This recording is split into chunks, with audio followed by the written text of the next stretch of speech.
Il l'a dit hier sur YouTube, sur sa chaîne YouTube, puisqu'il ne veut plus parler aux médias traditionnels, Jean-Luc Mélenchon. Et quand est évoquée la jeune garde, vous allez voir, c'est clair, net et précis.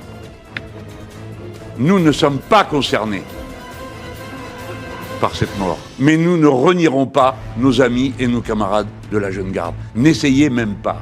Nous ne chasserons pas de nos rangs le camarade Raphaël Arnaud. Parce que vous vous contentez de l'exiger de nous. Donc c'est un soutien indéfectible. Alors pourquoi fait-il ça? Est-ce qu'il n'est pas en train de perdre l'élection présidentielle parce que c'est son grand dessein, c'est se présenter une nouvelle fois à l'élection présidentielle, ou au contraire il est en train finalement de resserrer les liens avec son socle initial, c'est-à-dire que ses troupes le suivent, continuent à le suivre. Est-ce que c'est la bonne stratégie? Est-ce qu'il est vraiment en train de se perdre? Ça s'appelle la loyauté, hein. En fait, il reste loyal avec les gens qui l'ont aidé et qui l'aideront encore. Après, au moins, il n'est pas hypocrite.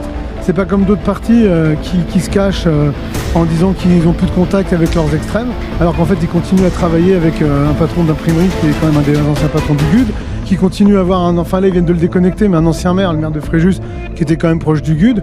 Eux, au moins, ils ont eu un peu cette hypocrisie de dire non, mais nous, on les connaît pas, puis après, ils les débranchent à quelques mois d'une grande élection. Lui, Mélenchon, moi, il y va au cash. Je pense qu'il est dans une stratégie à l'heure actuelle où il se dit de toute façon, il faut assumer ce qu'on est et lui va aller jusqu'au bout.